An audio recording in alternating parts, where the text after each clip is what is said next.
সব থেকে সভ্যতা ছিল সুরদাসজির। সুরদাস ছিল জন্মন্ধ। কি ছিল? পদ গিয়ে গিয়ে গোবিন্দের ভজন শোনাতেন। সুরদাস বিখ্যাত ভজন করতেন। সুরদাস শ্রীনাথজির কি ভজন করতেন জানেন? ভোগ আরতিতে যা যা ভোগ দেয়া হতো, উনি তো জন্মন্ধ, উনি ওইটা কীর্তন করে করে শোনাতেন। সেবায়েত পূজারী বাবা বললেন, চোখে দেখে না, অথচ যা যা দিয়েছি সেগুলো বর্ণনা করে কীর্তন করে কি করে? একটু পরীক্ষা করা, ও তো অন্ধ সেজে নেই তো। একদিন করেছে কি, ভগবানের বিগ্রহতে পোশাক পরায়নি, বলে দেখি ও কি বর্ণনা করে। নেংটি পরিয়ে রেখেছেন শ্রীনাথজিকে, কৃষ্ণকে, তখনও বর্ণনা করছে, প্রভু তোমাতে কি অলংকার লাগে, তোমাকে কি বস্ত্র লাগে, বস্ত্রহীন তুমি এত সুন্দর, আজ এক অদ্ভুত রূপে দেখছি। আরে পায়ে পড়ে গেছেন, বলে এ তো হ্যাঁ। তখন বলছেন, আমি বুঝেছি সুরদাস, তুমি অন্তর দৃষ্টি দিয়েই ভগবানকে দেখো, তোমার বাইরের দৃষ্টি নেই, তাহলে কি হবে, তুমি অন্তর দৃষ্টি দিয়ে দেখো। এই সুরদাস, যার ভজন শুনতে গোবিন্দর কুটিরের সামনে এসে বসে থাকতেন। সুরদাসের কাছে গেছে তুলসীদাস, গিয়ে বলছেন, আমার রাম বড়, আমার রাম। আরে কৃষ্ণ ভজন ছাড়ো, ওই বাঁকার ভজন ছাড়ো, কালোর ভজন ছাড়ো। ওই কালো যারা ভজন করে তাদের ভেতরটাও কালো হয়ে যায়, এরাও চুরি করতে শেখে, উনি ননি চুরি করেন তো এরাই চোর শেখে। এটা কিন্তু ভাববেন না নিন্দা করছে, নিন্দার ছলে। দেখবেন প্রিয়া যদি মান করি করায় ভৎসন, যাকে খুব ভালোবাসেন, যাও তোমার মুখ দেখবো না, ওটা অনেক প্রিয় লাগে। প্রিয়ার ভৎসনও ভালো লাগে। তো কি হয়েছে, ওইরকম বলছে, তখন বলছে, আরে রাখো রাখো, আমার কৃষ্ণের থেকে সমান পৃথিবীতে, আমার শ্যাম সুন্দরের থেকে, গোপালজির থেকে সুন্দর কেহ নেই। এই দুজন তর্ক বাঁধাতেন, তর্ক নয় তো, আনন্দ রস লীলা করতেন। একদিন তুলসীদাস বলছে, প্রতিদিন এভাবে ঝগড়া না করে একদিনেই মীমাংসা হোক না, কে বড়। কি করে বলো, দাড়ি টানাও, এই দাড়িটা নিয়ে আমি রামচন্দ্রকে নিয়ে উঠবো এই পাশে, আর তুমি গোপালজিকে নিয়ে উঠবে, যার দাড়ি ভারে হবে সেই শ্রেষ্ঠ, আর বিচার করা লাগবে না, এই বিচার শেষ। হ্যাঁ, তুলসীদাসের প্রস্তাবে রাজি হলেন। হয়ে সুরদাস বললেন, দাড়ি টানাও। কি বলবো আপনাদের, দাড়ি যখন টানানো হলো, তখন তুলসীদাস বলছে, তুমি আগে ওঠো। সুরদাস গোপাল মূর্তিটা বুকে করে দাড়িতে উঠতে উঠতে বলছেন, জয় গোপাল জিউ জয়। কি বললেন? জয় শ্রী গোপাল জিউ জয় বলে বললেন। আর তুলসীদাস যখন দাড়িতে উঠলেন, তখন বলছে, জয় শ্রী রাম ও সীতাজি জয়, রামচন্দ্র সীতা মায়ের জয় বলে উঠলেন। দাড়িটা দুলতে দুলতে দুলতে দুলতে দুলতে দুলতে সুরদাসের দাড়ি উপরে উঠে গেল, ভারী হয়ে গেল তুলসীদাসের দাড়ি। তুলসীদাস তখন এসে বললেন, হ্যাঁ হয়েছে তো, তোমার কৃষ্ণ বড়, কৃষ্ণ বড়, আজ দেখো কে ভারী। সুরদাস তখন কেঁদে ফেলেছে, বললেন, হ্যাঁ ওপরেই যাও, ওপরেই যাও, ভারী আর হতে হবে না। কৃষ্ণের উপাসনা যারা করে এরা সব হালকা, এই দেখো ভারী উপাসনা করে বলে, আজ থেকে মেনে নাও, আমার রাম সীতাকে মেনে নাও। সুরদাস গোপালকে বুকে নিয়ে কুটিরে চলে গেলেন। যে কুটিরে এক পাশে গোপালকে রেখে পাশের দিকে বলছে, আর কোনোদিন আমি তোমাকে আর চাইবো না, আর তোমাকে ভজন শোনাবো না। তুমি পুতনা বিষ দিয়ে মারতে গেল, তাকে ধাত্রীগতি দিলে। তুমি 6 মাস বয়সে অগাসুর বগাসুর কত অসুরকে বধ করলে।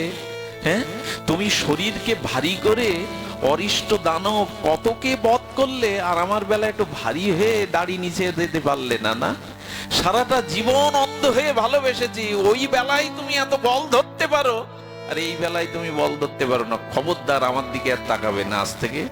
ভালোবাসা না থাকলে, অনুরাগ না থাকলে অভিমান করা যায়। এদিকে তুলসীদাস তো খোঁজ মেজাজে আছে, আমার রাম বড়। বিগ্রহ কি করেছে জানেন, গোপাল কি করেছে জানেন? গোপাল অচল থেকে সচল হয়ে গেছে। গোপাল সচল বালকের রূপ ধরে সুরদাসের কোলে বসে চিবুক ধরে বলছে, রাগ করছো কেন?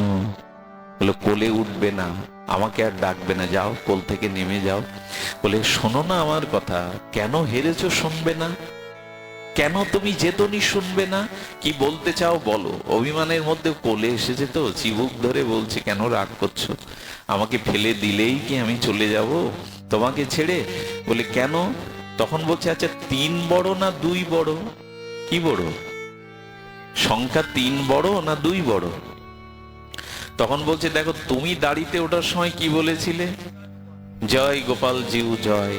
আর তুলসীদাস কি বলেছিল, জয় সিয়ারাম কি জয়। তাহলে গোপাল আর তুমি, আমরা দুইজন, আর ও কজন নিয়ে উঠলো?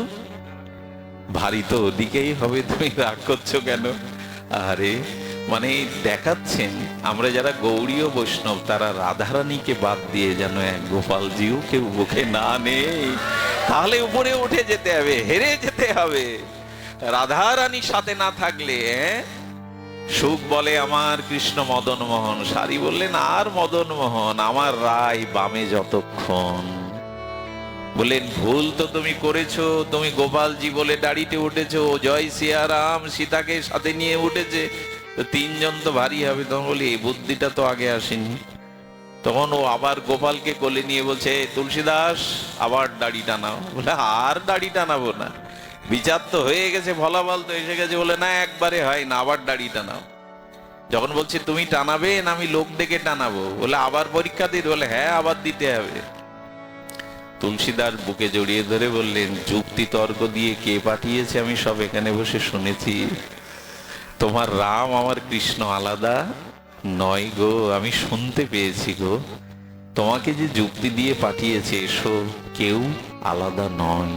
তবে হ্যাঁ, শুধু কৃষ্ণকে না, আমার প্রেমময়ী ঠাকুরানীকে রাধাকে নিয়ে ভজন করুন, তবেই জীবন ধন্য হবে। আমি আপনাদের সকলের চরণে প্রণতি রেখে ভক্তির মহামহিমা কীর্তন এখানে বিশ্রাম রাখছি। ভাগ্যবান এরা যে এখান থেকে যদি বৃষ্টির ঝাপট আসতো এখান থেকে অনুষ্ঠান করা সম্ভব হতো না। আকাশে কিন্তু প্রচন্ড মেঘ, বিদ্যুৎও চমকাচ্ছে, কিন্তু কৃপা হয়েছে। তো বিদেহী আত্মার কল্যাণ আর আলাদা করে প্রার্থনা করার প্রয়োজন নেই। আপনারা যখনই এই বাড়িতে পাতদুলো দিয়েছেন, হরিনাম উচ্চারণ হয়েছে, ওনার 21 কুল আনন্দে আশীর্বাদ করেছে, ওনাদের 21 কুল। আমার বাবাজি মহারাজ আছেন, আমি ওনাকে, আমার সাথে আজ প্রেমানন্দ এসেছিল, আমাদের অনুপ কৃষ্ণ দাস এসেছিল। অনুপের সামনে কথা বলতে ভয় হয়, বড় পণ্ডিত ওরা, প্রেমানন্দ, কিন্তু আমি ওদের সুযোগ দিলাম না। আমি বাবাজিকে সমাপনী দুটো কথা বলবার জন্য আহ্বান করছি। উনি অনেকক্ষণ ধরে বসে আছেন, উনি যেন আমার দৃষ্টতা ক্ষমা করেন, ওনার কাছেই দিচ্ছি। উনি সমাপনী দুটি কথা বলে আজকের ভাগবত বিশ্রাম রাখছেন। জয় শ্রী গুরু প্রেমানন্দে।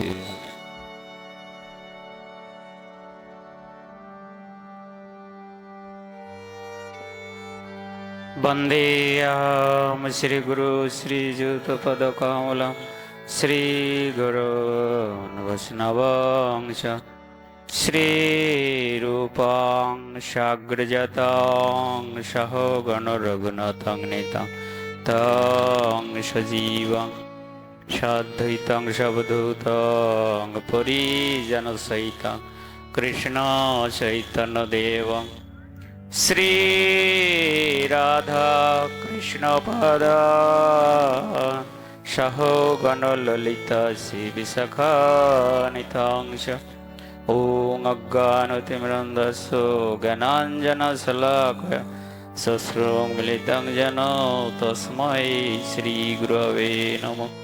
मनोभीष्टस्थापितं येन भूतले स्वयं रूपो गदमयन्ति गदति सपदान्तिकम् महावदनाय कृष्ण प्रेम बोधायते कृष्णाय कृष्ण चैतन्य नामने गौरतिसे नमो। हे कृष्ण करुणा सिंधु दीन बंधु जगत्पति गोपेश गोपिका कांतो राधा कांतो नमोस्तुते।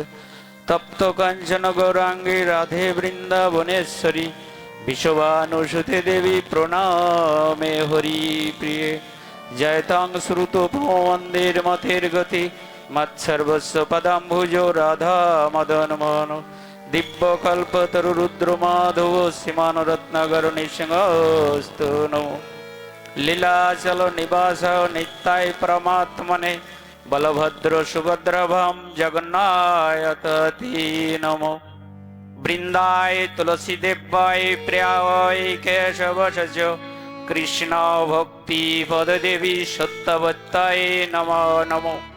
वंशा कल्पतरुभ्यश्च कृपा सिन्धुभ्येव च पतितानां पावनेभ्यो वैष्णवेभ्यो नमो नमो। ओं नमो भगवती वासुदेवाय। ओं नमो भगवती वासुदेवाय। ওং নমো ভগবতে বাসুদেবায়। আজকের এই মহতি উৎসবের আয়োজন বিধেয়ী আত্মার উদ্যোগতির কামনায়। তা আজকের যে হরিকথা শ্রবণ করলাম, তা এরপরে আর কোনো শ্রবণের অপেক্ষা রাখে না। তা আমি বেশি কথা দীর্ঘায়ু করব না, আমি অল্প কিছু কথা বলে সমর্পণ করব। তা আমাদের 13টা অপসম্প্রদায় আছে, আর 4টা সম্প্রদায়কে নিয়ে মহাপ্রভু চললেন। নিম্বার্ক, নামানুজ, বিষ্ণু স্বামী, আর কেউ বলে মাধবাচার্য, মাধ্যাচার্য। দুটোর নাম এক এক, যে যেভাবে উচ্চারণ করে। তাহলে আমরা মাধ্যাচার্যের ভিতরেই পড়ছি গৌড়ীয় সম্প্রদায়টা, ইস্কন, গৌড়ীয় মঠ আর গৌড়ীয় বাবাজি সম্প্রদায়, সরগোস্বামী মত। তা এইটা বলা হচ্ছে কেন না, ব্রহ্মচার্য, গারস্থ, বানপ্রস্থ আর সন্ন্যাস। তা আমি ভারতে বৃন্দাবনে 15টি বছর ছিলাম, আর মায়াপুরে 5টি বছর। তো সন্ন্যাস গ্রহণ করে নন্দগ্রাম, টের কদম, যেখানে রূপ গোস্বামীকে রাধারানী দুধ দিয়েছিলেন, এবং কৃষ্ণ বলরাম বাছুর গরু চড়াইতে যে গাছে তার মায়েরা টিফিন করবার জন্য প্রসাদ গামছাই করে